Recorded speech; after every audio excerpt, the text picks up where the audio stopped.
everybody. Welcome to church. We got about 5 minutes before the service starts, so here are some church-appropriate dance moves you can do whenever the Spirit moves you. So get on up and let's sweat to some scriptures. Or maybe not, or just let's go. Here we go. 1, 2, 3, 4.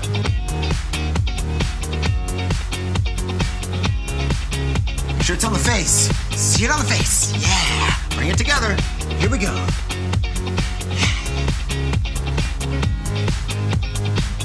Let it go. You take the stone, you let it go. You're unhindered by armor. Let that elbow sway. Elbow, elbow, elbow, elbow, elbow. Okay. One of my personal favorites. Resurrection. You gotta get down to get back. Yeah. Keep working it, guys. Keep working it. You're doing great. I'm doing great. I'm getting a little tired.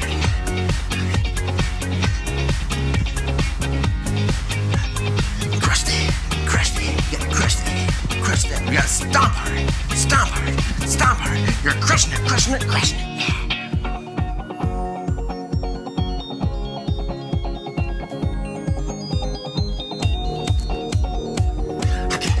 Okay, good break there, good break. Good job, guys. Here we go, ready?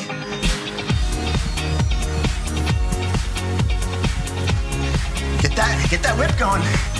Scare those tax collectors. Those merchants. Yeah, those merchants.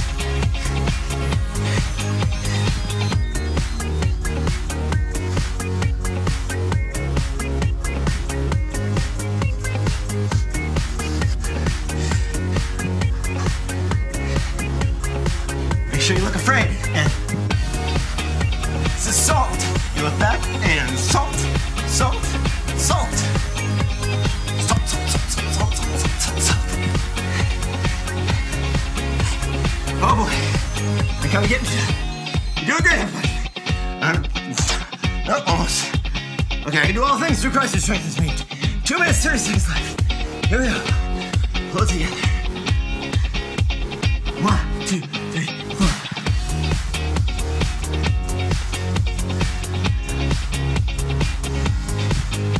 Oh no, oh no, oh no, oh no.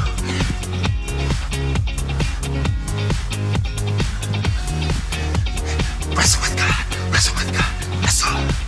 You gotta wrestle with God and he hits your hip. You'll walk like this for the rest of your life. But that's okay, because you got his blessing. 2 minutes left. No longer. I'm gonna go for the bucket. No! I'm not gonna puke. Okay. Sharp the knife. Ride the horse up the mountain with the knife. Put your boy in the back. Hoist it up! No! Hoist it up! Abraham, no! Hoist it up! Abraham, no! 1 minute 30, guys. We can do this.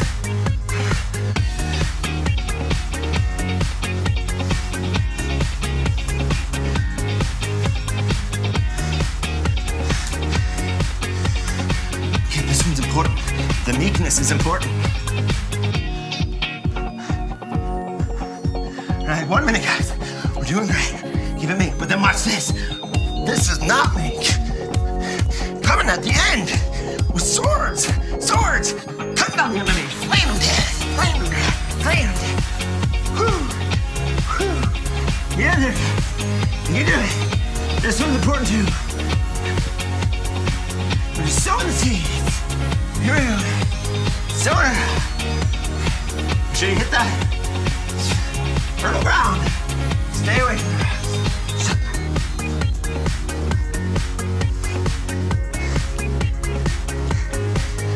Watch your back. No, God's got it for you. Watch your back. No, God's got it for you.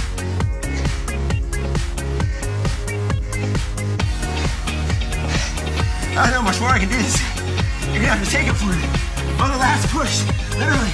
Stand 10. 14. Left pillar. 14. Okay, guys, we didn't have to start. Let's just start the service. Let's start it.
Hi guys, so by now you know that we are delivering a talk each day with regards to the theme of the day, and John's asked me to talk about follow, live and love. So before we get stuck in, we're just going to watch a video now all about following.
based on that video, we know that with social media these days, it is very easy to follow someone or to subscribe to their channel. And we can even now get regular updates on what their movements are, where they are, and new material that they've posted. And it's a great little insight, actually, to see probably what it would have been like in Jesus' time had Facebook, social media, been around. Well, like I said, I'm going to be talking about follow, live and love. And the first Bible verse I'm going to look at is Matthew chapter 4 verse 18. And I believe I based my talk during the summer school actually on this verse. One day Jesus was walking beside the Sea of Galilee. There he saw two brothers, Simon Peter and his brother Andrew. They were throwing a net into the lake because they were fishermen. "Come and follow me," Jesus said. "I will send you out to fish for people." At once they left their nets and followed him. Now I love this verse. I think it's a great story because it's the starting point of Jesus picking his disciples, choosing who he wanted to closely follow him. Now I get to teach this in school, and I often try and convey to the children that how hard it would be to just suddenly drop everything and to follow this man called Jesus. And I get them to actually write a letter explaining to their parents why they've literally just dropped everything and they've decided to follow Jesus. Now, I remember Ryan talking about Jesus and his almost level in society during the time. Now, Jesus was considered a rabbi, and we often see him being called that in the Bible. And rabbis at the time, if you don't know what rabbi means, it means teacher. And to be a rabbi, you actually had to go through a specific process to get to that level. So actually, very few people reached it. So they were very, very revered people. Now, Jesus didn't necessarily have this teaching as such, but he was looked at as a rabbi. Now, I know as a teacher, it is quite easy in some respect to gain the trust of my pupils, and often I have to sometimes be careful because what I say, I know that some pupils can actually take that quite literally, and obviously I have to watch it that I don't land in some hot water with some parents. But with Jesus, of course, these people revered him as a teacher, they viewed him as this rabbi, and so actually they trusted him possibly the same way that pupils these days trust a teacher. And so it is quite easy to think on that then it's probably easier to follow him when you view it like that. The great thing about follow, live and love is we see this other theme of the power of three. Power of three is often talked about in English, of course, when you're writing persuasive writing and that you're using that technique, the power of three. Well, the church and the Bible is full of them. And I expect now, if you have a little think, you could probably come up with some on your own. The first that jumps to me is, of course, the Father, the Son, and the Holy Spirit, the Trinity, the three in one. The other one we've got today is our follow, live, love theme. Other things that crop up is from John, where Jesus is described as the way, the truth, and the life, which we saw in that video clip. So, following Jesus is quite a hard thing to do. The disciples found it very hard. They didn't actually, if you read the Gospels throughout, you can see how many times Jesus has to explain things again and again to them. And even right at the end, as he is crucified, they still struggle to understand, or the concept that he has died for their sins and that he is going to return. There is still doubt in that, even at the very end of his crucifixion. So, how can we live a life as a disciple of Christ? Well, if you've seen it already, you know that John actually talks about this really well in his talk. And he uses one of my favourite Bible verses for this, which is Romans 12, verses 1 and 2. So if you haven't seen it, I suggest you go and see what John says about how to live a life like Christ. Unfortunately, I don't have all the answers, and this is often something that I find that is something that is easier said than done. But there is the Bible, and of course in this we have lots of examples, parables, demonstrations, teachings on how we can live our lives as a disciple of Christ. Of Of course, the disciples, like I've already mentioned, didn't find this easy themselves. And so it's through their experiences that we can take from that, we can take almost comfort from that, knowing that they went through the same as we are now. But something that I like to think on when we're trying to live our lives as Christians are a couple of things. The first off is taken from Micah, where it says that we should act justly, love mercy, and walk humbly with our God. Now, if you imagine if everyone did that, how much of a different world we would have. The other is Jesus' commandment, where he says the greatest of these is to love each other as we would love ourselves. I think this is vital and this is pivotal to everything that makes us as being Christians. And we're going to talk a little bit about what love means to us as Christians in a moment. But there's one more thing I feel that we can use as we are trying to live our lives as Christians. There's a great film, if you haven't seen it already, called Evan Almighty. And in this film, it is linked to Noah's Ark. There's a flood. This character called Evan ends up building this ark and saving the local residents and the animals in this devastation.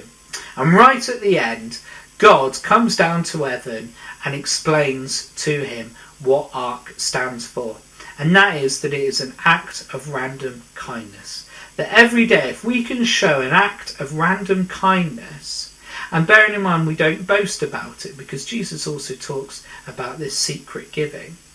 But if we can start to show these random acts of kindness, and it can be anything, to cleaning up, to helping someone across the street, I mean literally anything, then we can start to show our lives as Christians a lot better. In school, we looked at Mental Health Awareness Week this year, and the theme was to be kind or to show kindness, which was great link as Christians.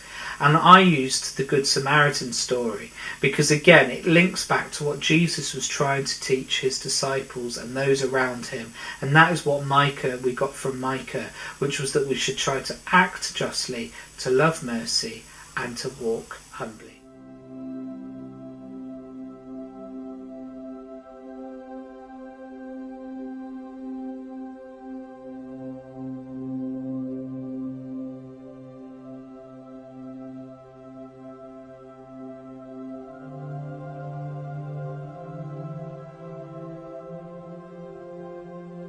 Whenever I get gloomy with the state of the world, I think about the arrivals gate at Heathrow Airport. General opinion's starting to make out that we live in a world of hatred and greed. But I don't see that. Seems to me that love is everywhere.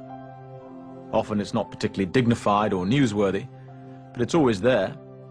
Fathers and sons, mothers and daughters, husbands and wives, boyfriends, girlfriends, old friends. When the planes hit the Twin Towers, as far as I know, none of the phone calls from the people on board were messages of hate or revenge. They were all messages of love. If you look for it, I've got a sneaky feeling you'll find that love actually is all around.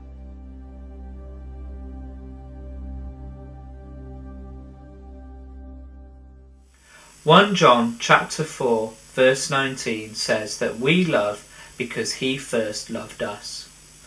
I feel that this intertwines everything that we've talked about so far, that in order to follow and that in order to live, we have to have the love for Christ and for our God. The Bible is full of passages, quotes, scripture, all based on the love that we can have for our God and for Jesus.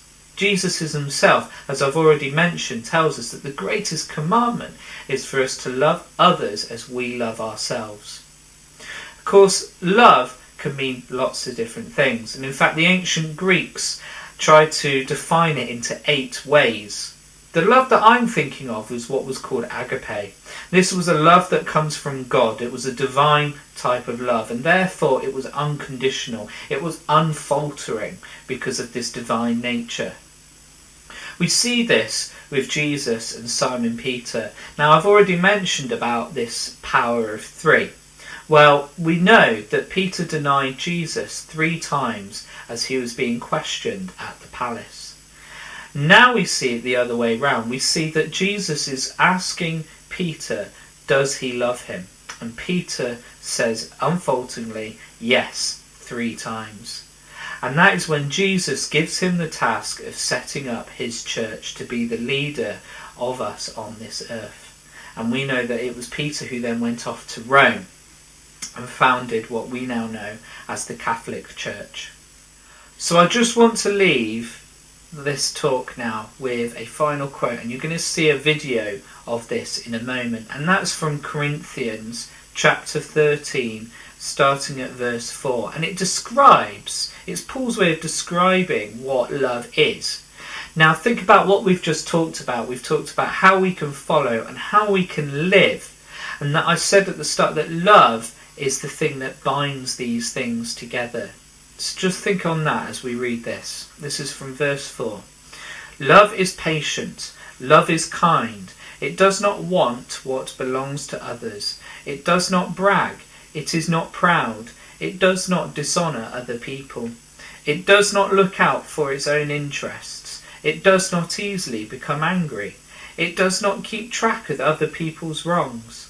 Love is not happy with evil, but it is full of joy when the truth is spoken.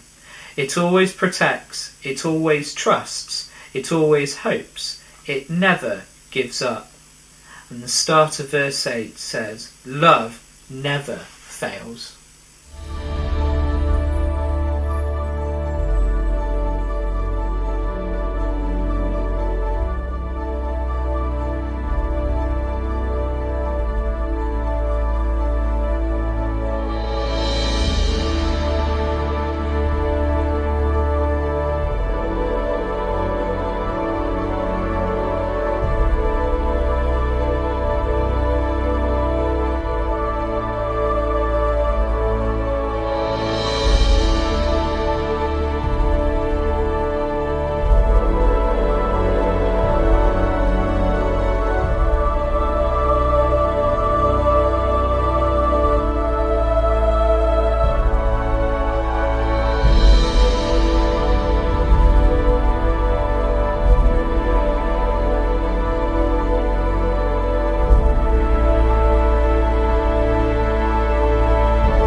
I hope that you enjoy your online options today, if that's something that you are going to be or have taken part in. Just a reminder that again tonight we've got our penultimate Zoom prayer room online.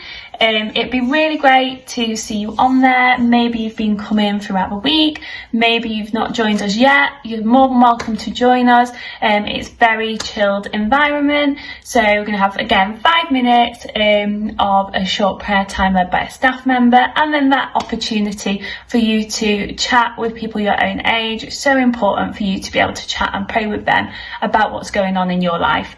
Hope that you are okay, hope that you've got loads out of this week so far. Take care, bye.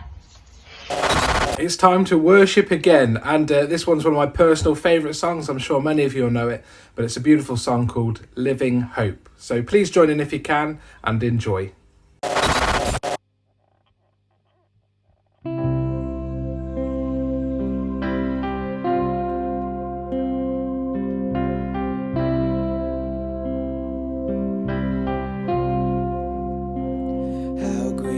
Chasm that lay between us, how high the mountain I could not climb.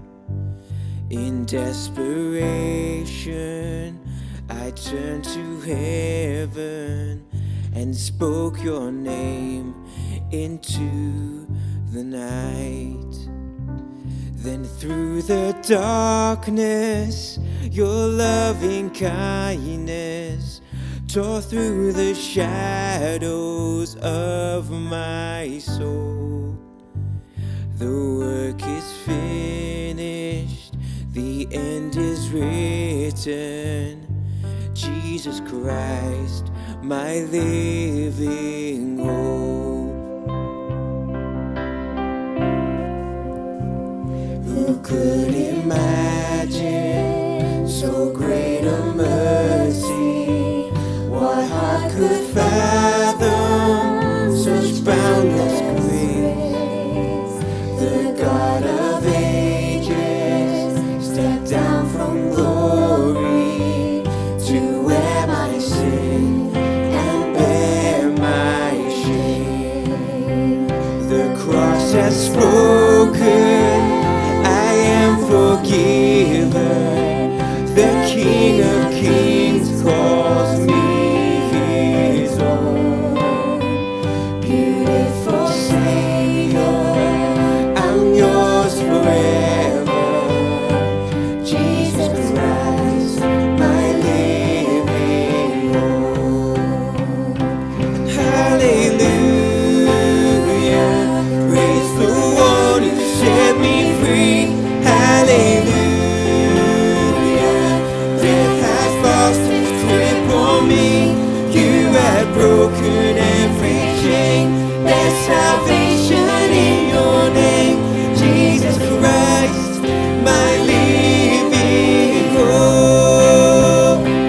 Hallelujah, praise the one who set me free. Hallelujah, death has lost its grip on me. You have broken every chain. There's salvation in your name, Jesus Christ, my living hope. Then came the morning that sealed the promise. Your buried body began to breathe. Out of the silence, the roaring lion declared the grave has no claim on me. Then came the morning that sealed the promise. Your buried body began to breathe, and out of the silence, the roaring lion declared the grave has no claim on me. 'Cause Jesus, yours is the victory. Whoa, hallelujah,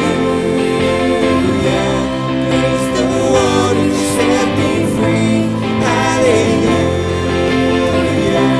death has lost its grip on me. You have broken every chain.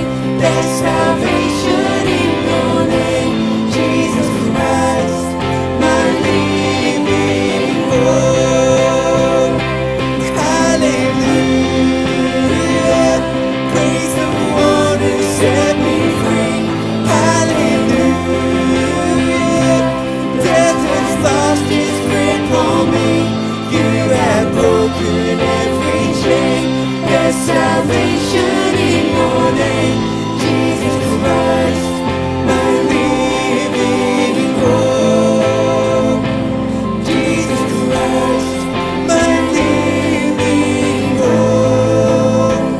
Oh God, you are my living hope.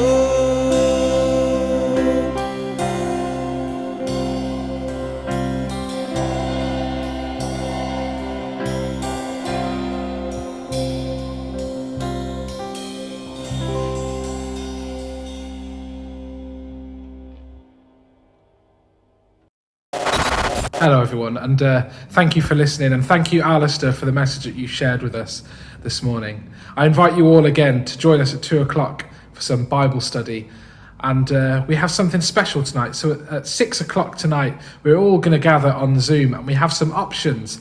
Now, a lot of you would have already seen this in your letters and your packs. It tells you to get in touch and let us know what option you wanted to do. So we have Ali, we have Ellie, we've got myself running something, and other things going on that should be really good fun and just a really good opportunity for us to share in a good evening together.